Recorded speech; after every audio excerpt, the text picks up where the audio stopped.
Jenn once told me a story, a cruise ship side quest, and it involves going undercover. In my disguise, walk around the ship and try not to get caught by the crew. 5, 6, 7, 8.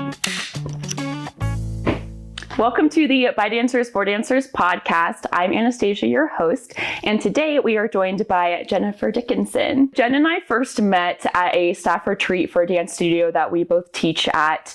I was in a cabin with one of my other friends, and then Jenn's name was on our list.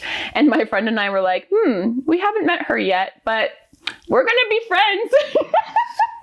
It was love at first rock finding in the creek. We did. It was hot springs, and we're just sitting in the creek, like finding little rocks. All the pretty little things. And we bonded during that staff retreat, which is what they're for. And then in addition to teaching at the same studio, Jenn and I both perform with Connect Dance Collective. We also find ourselves on little shenanigans around town. Always. Jenn, I would love for you to give everyone a background of your experience in dance and kind of like a bird's eye view of your path in dance from like once you first started to now. Yeah, so as a lot of dancers, we start at 3 years old when our parents decide to sign us up for whatever twinkle ballet studio that they find locally. So I started dancing at 3 and I kept going with it. I just wanted more and more and more. So I joined the competitive dance team when I was, I think, in middle school. And then I continued with that. Our studio transitioned from competitive to concert work when the director came from a ballet company. She had retired from her ballet company, came to us, and so we started doing more concert work with longer length ballets, more point work, stepped away from the jazz musical theater for a little bit. And then by my senior year, we were kind of doing it all. So competitions and concert work. Then I went on to the University of Cincinnati to get my BFA in ballet because I just couldn't give up dancing. I wanted to pursue it as a career, and I felt like getting a BFA was going to be the best way for me to pursue that. Then post-graduation, I started immediately working on cruise lines and did that for almost 5 years. Got my land legs, and I've been teaching ever since. You are very experienced in dance. Coming from a ballet BFA program, how did you first get started in cruise lines?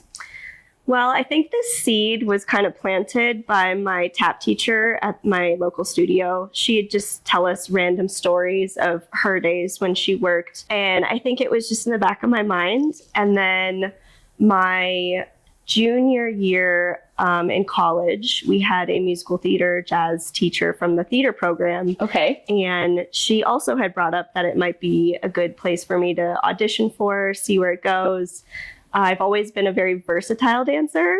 My mom made sure of that, which is, it's a wonderful thing because it leads to more doors and opportunities. So I did audition for contemporary ballet companies as well as more musical theater based companies with cruises or in New York. Very cool. I was lucky enough to get a job right out of college. Yes. And you are versatile because you're one of our main hip hop teachers at Synergy, but your BFA is ballet. Yes. Rare combo. Yeah. My first dance studio that I taught at is a hip hop based studio. And the owner there, she was my hip hop teacher when I was in middle school. She taught me how to do the worm, and I never forgot it. So thank you, Kelly. Can we see it? Insert clip. Perfect. Okay, so you were auditioning for multiple opportunities at the same time. Mm-hmm. What was the audition process like?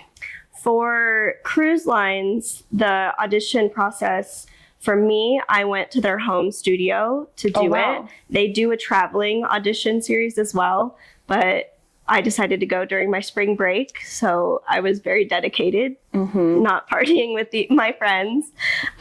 So I went to that audition. When you show up, you hand them your resume and your headshot. And at that point, your resume is mostly just filled with your local dance studio. And if you do have a college degree of any kind.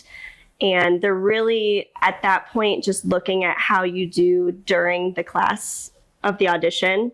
For the particular audition that I did, they made cuts along the way. I think they made 3 different cuts. Wow. One was right after technique across the floor. And then the second cut was after a short combo with more technique. And then the third cut was after we learned choreography and performed it for them. Wow. How many chances did you get to perform the choreography? I believe we did it all in a full group one time, and then we got to do our small groups twice each. Okay. And how many people were at the audition total? There were about 100 people at the audition. And so after the first cut, it took it down to approximately 60 people. And then the second cut after that cut it in half to 30 people. So about 30 people got to actually learn the choreography and perform it for the panel that they had up front. Wow. Do you remember how many people were on the panel? I believe it was about 3 instructors, including one of them was more of a vocal coach instructor, just to see with cruise lines, oftentimes they have singers, singer dancers, and just dancers. So at one point of the audition, the singer dancers came to join us. Wow. Okay. But you just auditioned for a dancer role? Yes. Okay. I am not a singer. Me neither, girl. One interesting thing about even just the dancers for performing, a lot of times we have to lip sync, but they do prefer us to try to sing along out loud as much as we can.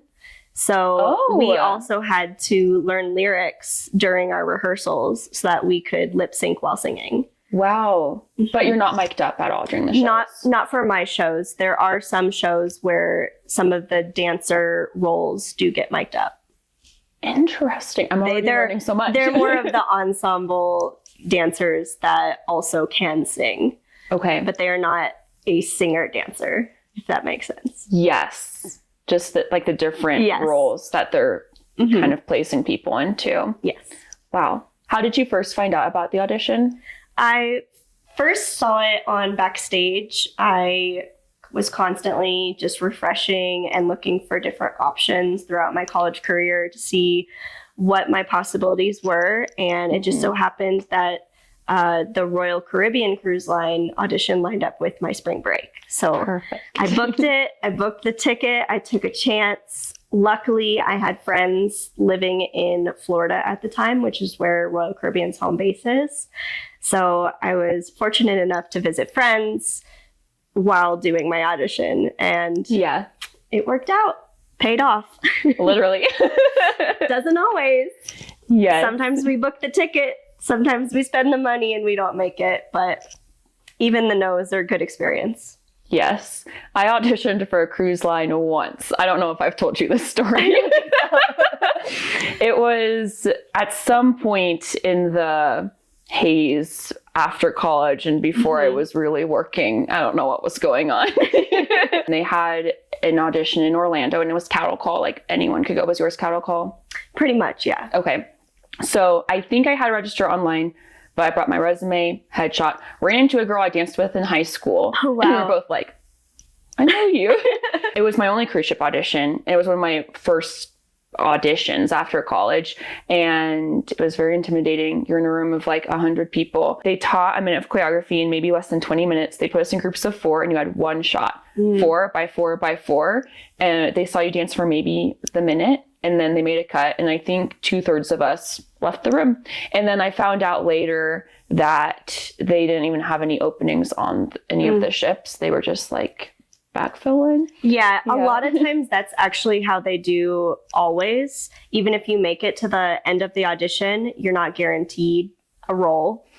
As with a lot of Broadway shows, they're basing all of their shows have set costumes that are reused for every single cast. So they really take into account your height, your weight, your general body build, and you have to fit into the characters that they have. I was just lucky enough that after the audition, I filled out my availability when I would be able to join the ships, and you have to fill out all your information. They take your height, your weight, and they often also take a picture of you if they need to just ensure that you'll be a good fit for whichever ship they need to fill in for.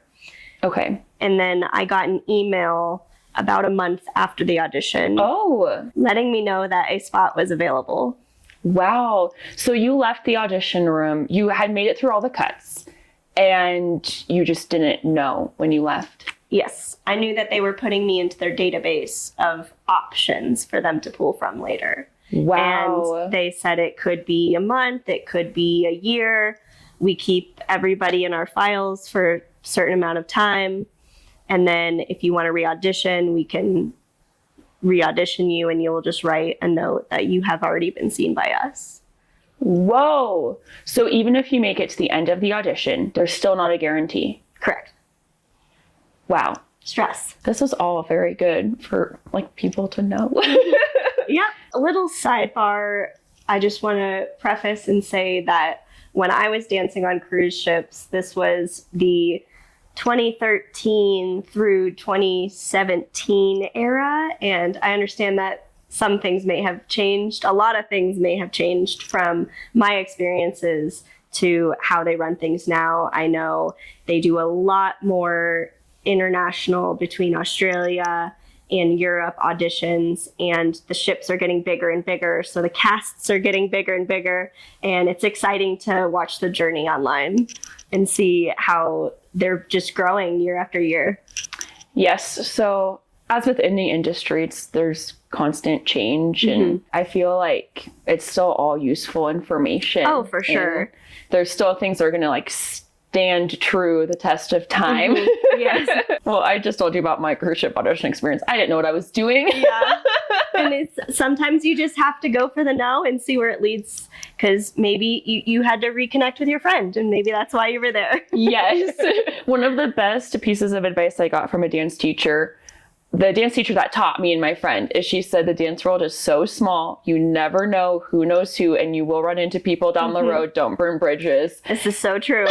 So let's kind of dive in back to the timeline. So spring break, you got to see your friends, you auditioned for Royal Caribbean, you go back to school, and then it would probably be April, May timing you get the email? Yes. I believe it was around the end of April.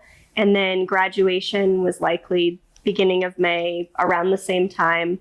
And then I entered into the studios for rehearsals towards I guess it must have been about the first week of June. Wow. Because we had our end of rehearsals show that they let all of the other casts come and watch. All the directors of the other shows get to watch and kind of see who's going to be filling in for the cast that's already on board. Wow. And they, are cheering for you, and you're so excited to just finally be at the end of your rehearsal.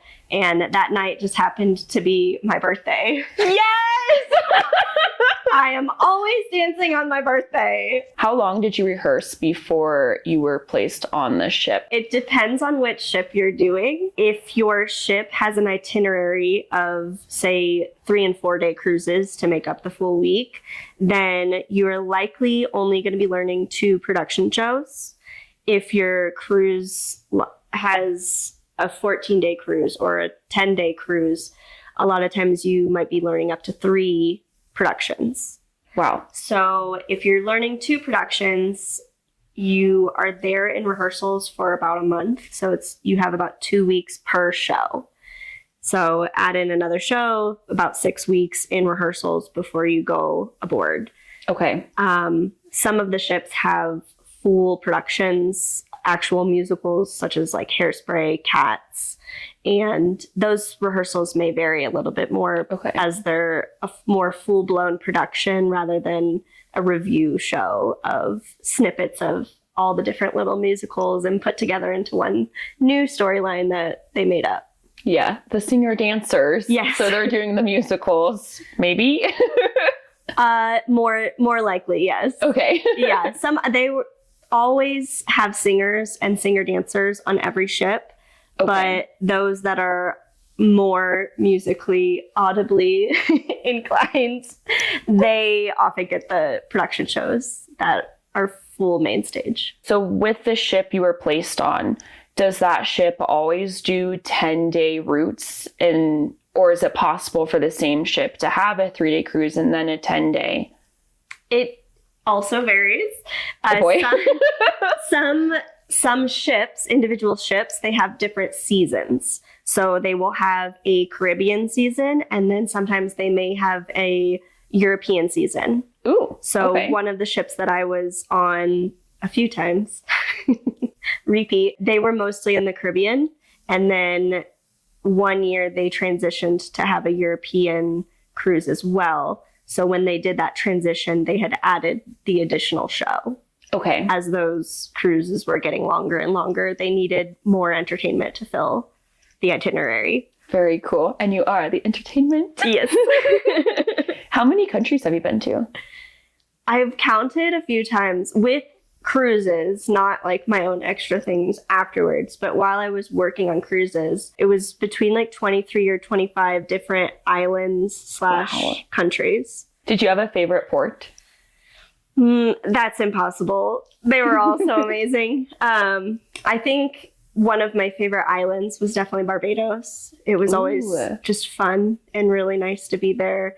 Almost every island had crystal blue waters, so I was very spoiled. How long were your contracts for each ship? They started, my first contract, I want to say, was only about 6 or 7 months away at sea. Okay. And that included the rehearsals beforehand. Okay. But then I did a few replacement contracts or extended contracts where either a cast that was currently aboard was injured or somebody wasn't able to go onto the ship for whatever reason. They will ask dancers who know the shows to fill in for them until they're able to come back and join the ship. Oh, okay. So I think my longest contract I ever did was about 10 months because I did a full 8-month contract, that one, with a 2-month extension afterwards. Wow. Yes. Okay. Which is why it is not for the faint of heart to be a cruise ship dancer. You are away from home a lot. For me, especially, I think it's really helped being a military spouse. Whenever my husband has to go away for trainings or deployment, I kind of understand the being away from family for a long period of time. And I'm accustomed to that life a little bit more than some other people might be. It was very hard. And one of the reasons why I eventually stopped doing ships was just to be closer to family and take some more time to find myself on land of who I am, not just a cruise ship dancer, but explore other options. Mm-hmm. Find myself a man. And she did. I want to make information more accessible for dancers that are coming into the dance world. Just from my own experience, I feel like there was so much I didn't know, and I didn't know what I didn't know. Mm-hmm. And hindsight is 2020 of like, I'm in my late 20s now and I'm meeting all of you cool dancers and I'm hearing about all of your experiences, and I just wasn't aware of all the different paths of dance. And I want the high schoolers and college students now to know, like, oh, I can be a cruise ship dancer. Yeah. Or I can go be a choreographer. But I also feel like it's this very like hazy of how do you actually do that? So for sure. I just looked at online, saw there was an audition and said, hey, let's see what happens. Yeah, and everything aligned. And I had never even been on a cruise ship before. What? I started working. So oh my gosh. So my day one on that ship, I was freaking out. I didn't know if I was going to get seasick all the time. I didn't know how I was going to react. I obviously had never danced on a cruise ship before, so that adds a whole nother element of balancing and making sure you can still complete all of your technique without falling over. Yes. Or off of the stage. Let's dive into this. Okay, you're dancing on a ship. Like, we need details. If you're in a pirouette, like, does it feel different? Oh, yes. Yes. When you are warming up before a show, I always have to make sure my core is fully engaged and warmed up, and I have to find my center on particularly rocky nights. You have to work extra hard, really engaging all of your muscles in your leg to fully stay standing in the spot that you need to be standing. And there's actually a few shows where the orchestra pit sinks down and up depending on what number they're performing.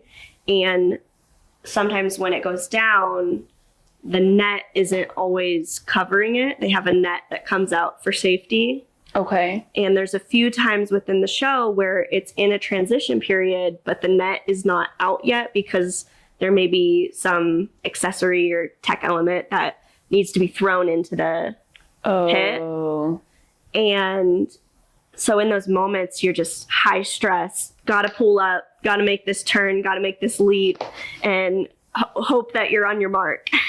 And one thing I thought was really interesting when I first started ships is they actually do have stage markers on the stage with numbers. So you can for sure know exactly what spot you should be standing on. Oh, nice. You don't have to always like, oh, let me find this seat in the audience and okay, that's what I line up with. Obviously you can do that too, but you do also receive specific numbers that you're moving throughout. Were you making your own choreography at any point? A little bit. The main stage productions are set in stone because they have a lot of tech elements and costumes that they are what they are. They stay on the ship for years until the ship goes through what's called a dry dock. Okay. And that's when they can actually open up the ship and change the set pieces out. Oh. If you think of like a real live theater, they have sets that can lift up and down for backdrops and what have you. And on a ship, you can't just easily unrig those. So one way we did get to choreograph for ourselves was during any holiday shows or theme nights around the ship that we got to create our own concepts and perform shows that we get to choose the music for and fully orchestrate ourselves. That's so cool. What holidays were you on ships for? All the holidays. Christmas? Everything. I missed Thanksgivings, Christmas, New Year's, Easter's.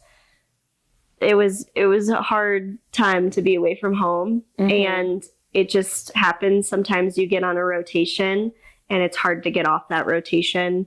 And sometimes you might be home for a month. Sometimes you might be home for 4 months. But depending on how long you're aboard, a lot of times you're going to be away from home at least for a few of those holidays. Wow. For those of us that aren't as familiar with rotations, can you explain that concept for us? Yeah, so the ships, they have contracts for all the cast members.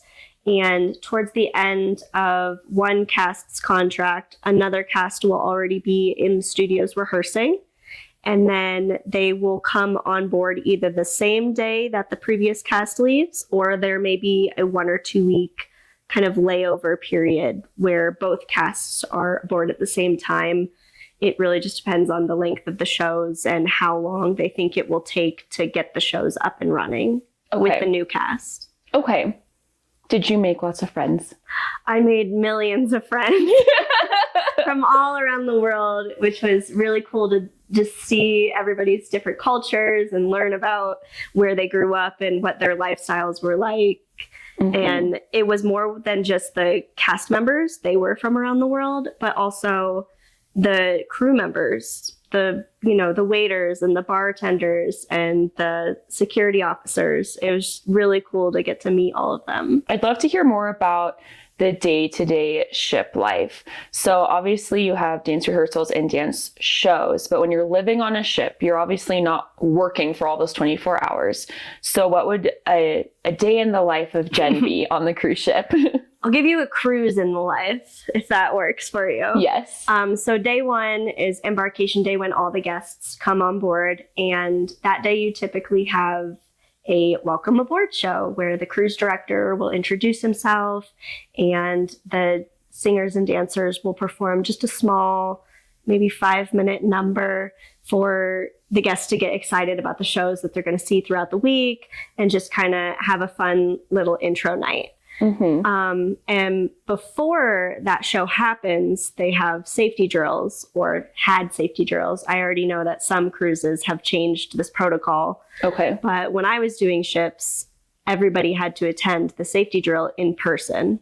All the guests had to go to their muster station, see where their muster station was, line up how they would line up if there was a real emergency, just so they could see the protocol, how to check in that you're there and present. And then we would do life jacket demonstrations, just like on airplanes. And so I was in charge of one of those muster stations at the time. They like to have entertainers be in charge of the muster stations because we're used to being in front of a lot of people and kind of directing people with loud voices. Even though I'm little, I can have a strong voice when I need to. So that's pretty much day one. And then depending on the length of your cruise, oftentimes day 2 is going to be one of your main production shows. And each night that you have a production show, you have a tech run in the morning. Okay. And then you have the afternoon pretty much off as long as there's no additional safety or security trainings that you're required to do just as a crew member. Okay. So that's oftentimes when a lot of the crew get off, a lot of the production crew. Not every job on board a ship is as lucky and privileged as we were. But we were able to get off and go to the beach, have a nice day, and then just make sure that we're back in time to get ready for our shows. And then we would perform twice in the evening, usually either like a 7 and a 9 p.m. showing or I believe it was like an 8 and a 10 p.m. showing. Okay. So if you had a 7 p.m. show, what time did you have to be back on the ship and then backstage ready? I would make sure I was back on the ship about 4:30. I liked to shower, clean up if I was at the beach, make sure I don't have any more sand on me. And then sometimes might take a nap and then start doing hair and makeup, typically around an hour and a half before actual show call so that I could make sure after I got hair and makeup done that I could have proper time to warm up backstage. Okay. And set my costumes. The production shows often have lots of costume changes, so you have to preset your costumes where you need them. Okay. So that you can just step your feet in, pull it up, snap, crackle, pop, and make it back on stage within 45 to 60 seconds. That's really fast. Some of them are very fast. Sometimes you have a whole minute or two, but sometimes not so lucky. Wow. And you said big productions were day 2 of ship. Yes. Okay. Then day 3, you might just have a full day off to do whatever you would like. That's so nice. Vacation. Yeah. And then maybe another night of the cruise, you may have a theme night. We often have either 70s or 80s night to just go and disco the night away with the guests. And most of those dances are just freestyle, kind of like go-go dancing. There might be a few choreographed numbers that they'll sprinkle in. Okay. You got to have the village people. Everybody loves a good YMCA. I usually ask this at the end, but go-to dance move. I will always give a little roll to the right and the left. You know, you got to roll it out. But then going back, you will have another night on board where you have to do your second or third production show, depending on the length of the cruise. But it's the same protocol of tech rehearsal in the morning, little break in the afternoon, and then 2 shows in the evening. So you're not always working, but you're always working. Yeah. And then for housing, living situation, what was that like? The size of ships that I was on, I was always having a roommate. Some of the ships, it's 2 people per room with a bunk bed and an own private, like, shared bathroom. Okay. Some cruises now, they have separate rooms for your bedroom, and then the bathroom is shared in the middle. Okay. Some of the larger ships have that layout. And then when I was the dance captain, my second contract, I actually got to have a room all by myself with a queen size bed, and it was like royalty. Yes. I had my own porthole. It was a really nice space. So you want to be a dance captain? Yes. Ideally, you always want to be the dance captain. How long did you perform as a dancer until you were a captain? I only had one contract under my belt before I became the dance captain for my second contract. Wow.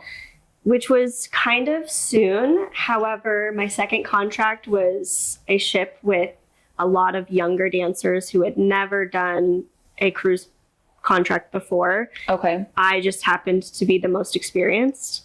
And I was planning on auditioning or interviewing for the dance captain role anyways, but it happened with my particular cast that I was the best fit for the role. Yeah. I was the oldest dancer and most experienced. I would love to dive in to the undercover story. Jen once told me a story, a cruise ship side quest, and it involves going undercover and espionage. So let's dive in. Story time with Jen. So one thing, as we kind of mentioned before, was you make a lot of friends while you're on board ships. I happened to make friends with Chief Officer of Safety. I later was also friends with the cruise director and Chief of Security and the captain at one point on another contract. And with meeting all of these people and becoming friends with them, you sometimes get to do fun things. So when I was on one contract, I was friends with Chief of Security, and he needed an actor to play the role. Just with any safety and security protocols, they have to make sure that the crew are ready for anything.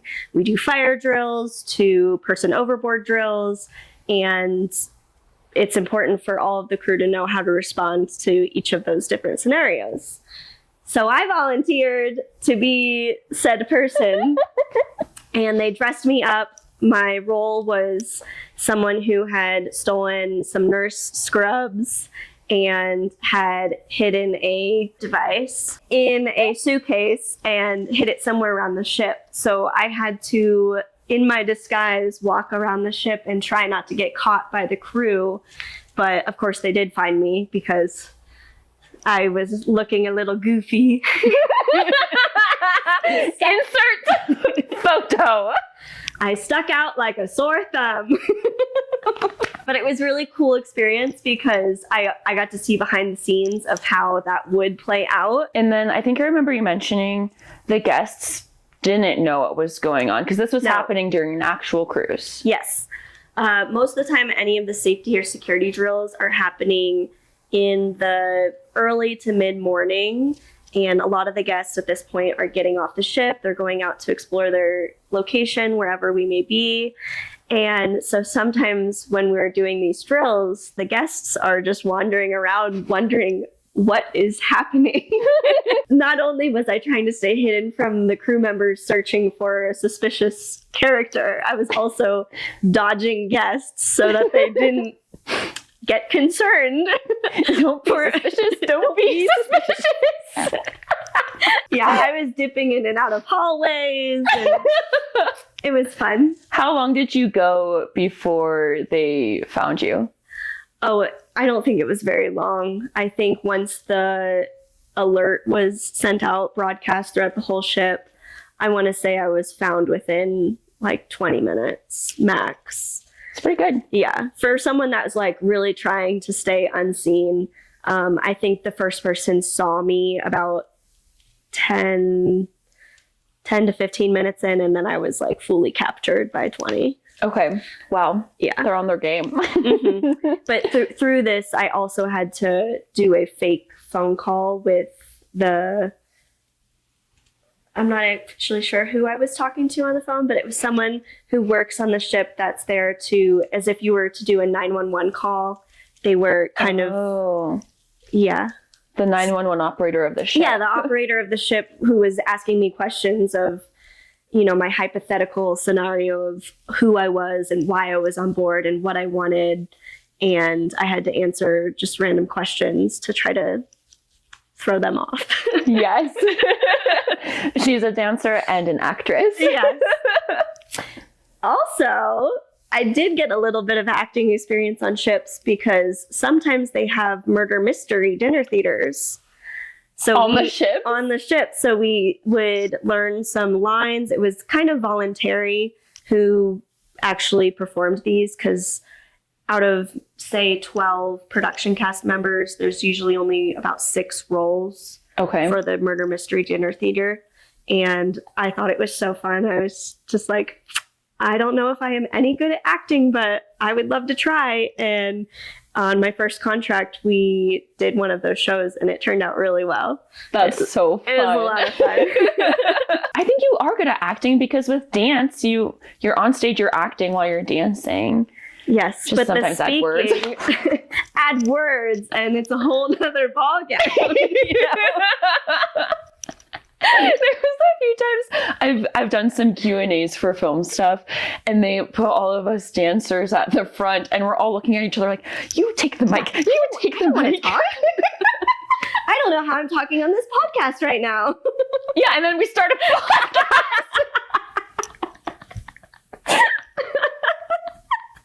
The best way to learn how to talk is to talk. So your ship life just intrigues me.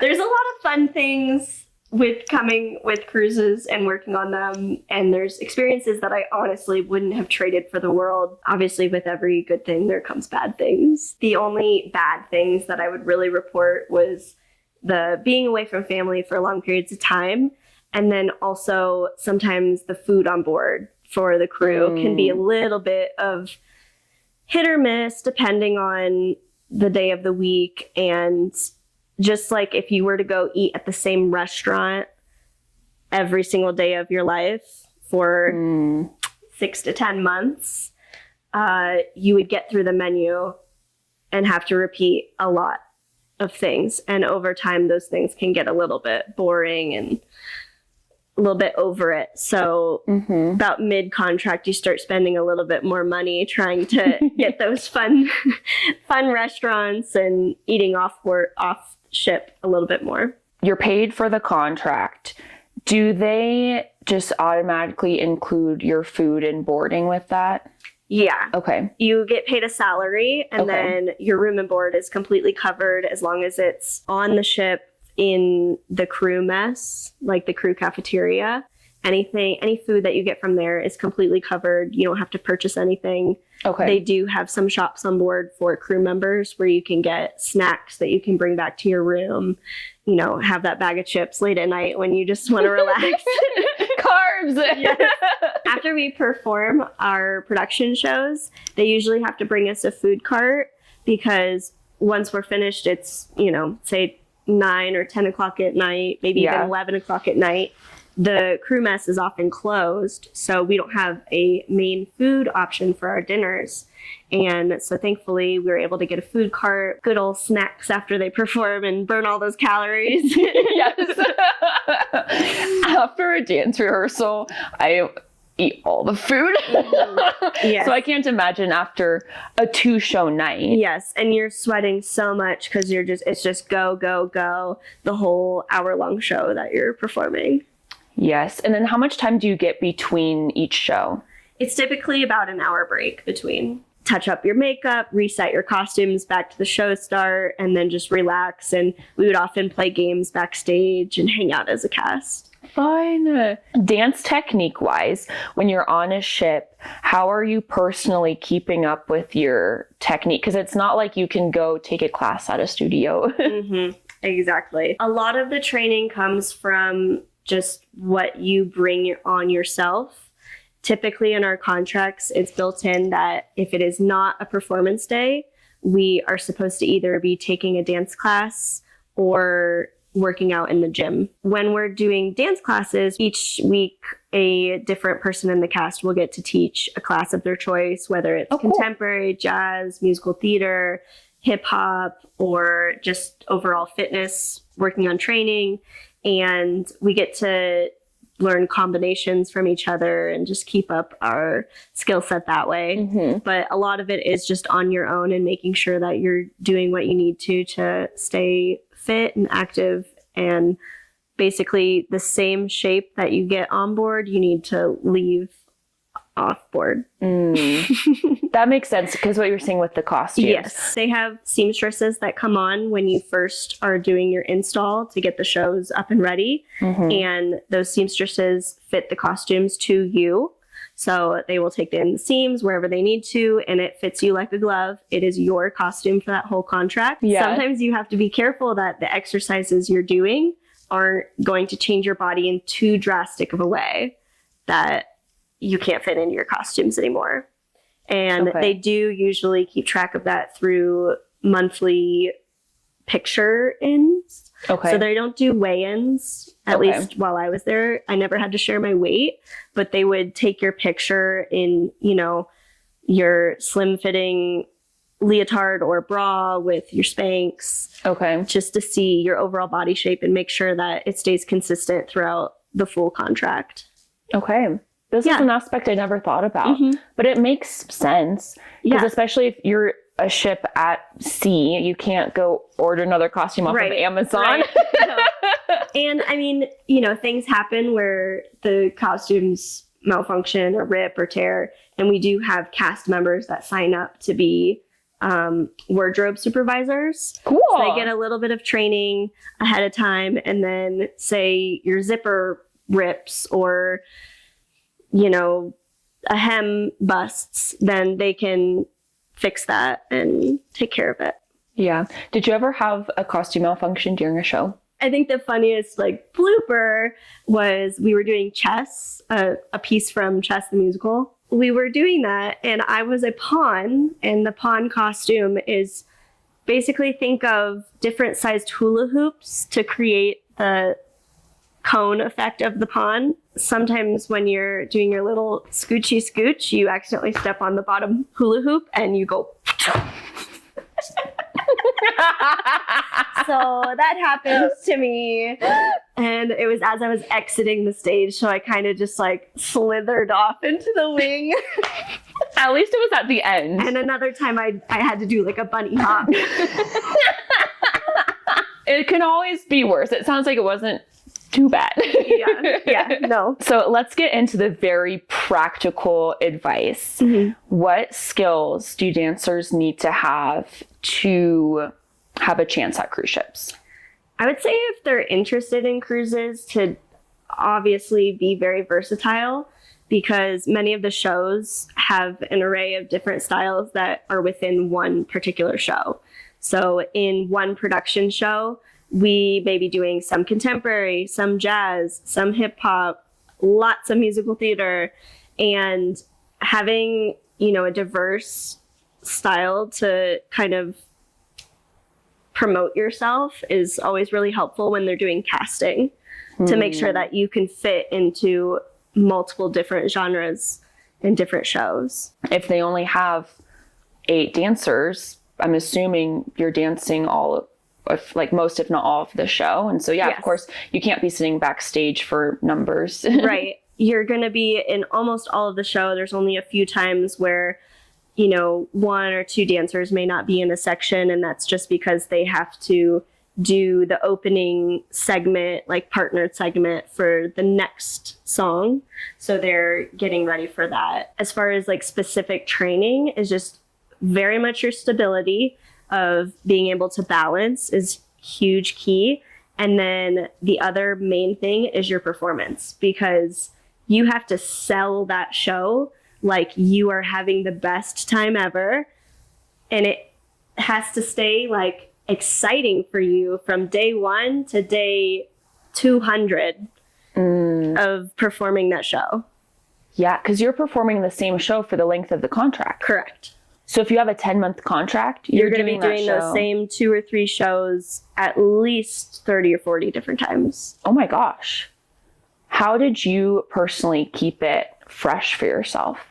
I think just finding moments where I could connect with the dancers on stage, or if I happened to know somebody in the audience, a friend that was going to watch the shows that night, I would perform a little extra for them. You know, if we ever had to point into the audience, I'd make sure to find them. And then there was a few different fun games that the production team would play with each other. So that kind of kept it light and interesting. Or we'd have a photo challenge backstage during changes, like how many selfies in different costumes can you get? Fun. So you're all working together to keep it fun for yourself. Yes. And the dance captain's job is just to make sure that on stage everything is looking crisp and clean. And if they start to notice that the performance quality is going down, they will remind us, like, okay, you got to make sure you've got extra smiles and singing along and pep. Don't let the energy fail. Tangent off of that, if a dancer is starting to not perform as well, like, are there, because like in the business world, we have performance reviews. Is there any sort of structure set up when you were there of like check-in so that you know as a dancer you're meeting your goals? Yes. We have that same thing of at the end of the contract, everybody gets a performance review of how the whole contract went. And that comes from the dance captain, the production manager, as well as a few other team members that have some input in how your, performance was overall throughout. And then if they do start to notice that something's going on, whether it's in your personal behavior on board or your professional performance behavior, they'll usually meet with you and have a discussion about, these are some things we've noticed. We would like this to change by this date, and give you a little bit of rules that you need to abide by to make sure that you're doing the best that you can. And unfortunately, if you don't do that, there is a possibility to leave the ship early and be dismissed. Okay. So just like any other job, you have to be meeting the standards, meeting your goals. But it sounds like they have a process, like, I guess unless you do something really bad, like it's not going to be you're out. Correct. How long was your cruise line career for? It was just shy of 5 years. That's a long time. And I was really trying to get to the 5 years, but I also wanted to go home and be home for Thanksgiving, Christmas, New Year's, Easter, since I had missed all of those for 4.5 years. After my last contract ended, I put in my requests for my next ship, which was a full 6 months later. That way I could get on a slightly different rotation. And once I got home, I just really realized how much I was truly missing home and being there. And although I did think that I would do at least one more contract, I, at the time, was a little bit okay with the way that it was working out. There was a lot of transitions happening. There was almost like a hiring freeze happening where they made the contracts very long for the last round of performers, and then they were going to reset all of the protocols and how they were going to do audition process and how they were going to do for pre-existing members, faculty, of how they would cast them. Okay. So I was kind of just waiting for that to settle and see where it went. But then it happened that I started dating my now husband and had a really good job teaching dance for a studio that I loved and still do administration for today. So it all worked out in the end. I miss it dearly, and I hope that, I continue dancing because I love to perform. Yes. But yeah, it was over when it was over, and that's the way it rolls. I mean, making it to almost 5 years that's long. That's longer than a college experience. So yeah, it was worth it. And I did try to get to 5 years just to get my little pin. But you get an actual pin? Yeah, you get something for 5 years. And I wanted to make it happen just to have that little memento. But I also got a million other mementos and memories that I am also just thankful for. Of all of the dancers you met on cruise lines, is there a general amount of time people usually dance for? I would say that if they make it past one contract and they still want to do another contract, they will often be dancing for at least 4 or 5 more contracts. Wow. It's kind of the first contract you figure out if you actually enjoy doing this, if you can handle the lifestyle of, you know, if the actual type of dancing is what, you know, makes you happy and excited. Yeah. So if you make it past that, you'll probably do a few contracts. I know a few dancers who have made it 10, 15 years dancing on ships. Sometimes they may change companies depending on what works for their lifestyle and the timing of everything. Mm-hmm. But the actual working on cruises itself, if it's something that you're passionate about and you enjoy, then you can make it a career for a very long time. So looking at your almost 5 years of cruise ship experience, what was one of the challenges that you faced during that time? I would say, as far as performing goes, one of the challenges that I faced early on was learning how to dance in heels, because not only are we dancing in character shoes, they're 3-inch character shoes. I'd never trained how to do a pirouette in a heel or a grand jeté in a heel. And that was a whole learning curve for me personally. I had to do a lot of training, make sure that my ankles and my calves were very strong. And I did get used to it in rehearsals. It took a while. I was very sore. And I'm just thankful that my rehearsal directors understood that it was many of our first contracts. So we would learn in jazz shoes and then switch into our heels a little bit halfway through the learning process to then transition. I know a lot of jazz dancers nowadays train barefoot. And it's something to think about, that maybe don't throw away your jazz shoes just yet. Practice how to dance in any type of shoe for any type of show. Any type of shoe for any type of show. Any final words of advice for high schoolers that are considering doing cruise lines in the future? Try to perform with confidence in all of your auditions and never give up. It may take 1 or it may take 3 times auditioning to finally get the job and to finally, you know, be seen by the director at the right time in the right place. And if you don't get it first try, just keep practicing and taking classes and training on your own. The industry is always changing. So to keep up with it, just keep taking classes and keep learning from whoever you can, wherever you can. Thank you for sharing. That's really good advice. Of course. And kind of bouncing off of that, dance in general can be subjective. 2 people can see the same dancer, the same piece of choreography, and have drastically different opinions. For sure. So, yeah. And just understand that sometimes it's not even about your ability. It's about your height. I'm 5'1", so that really limits what I can audition for to begin with, or where I would be a good fit. So try not to take your nose to heart and just keep trying. For the listeners that want to keep up with you, can you let us know where we can find you? My Instagram is JENN_LEVINTHELIFE.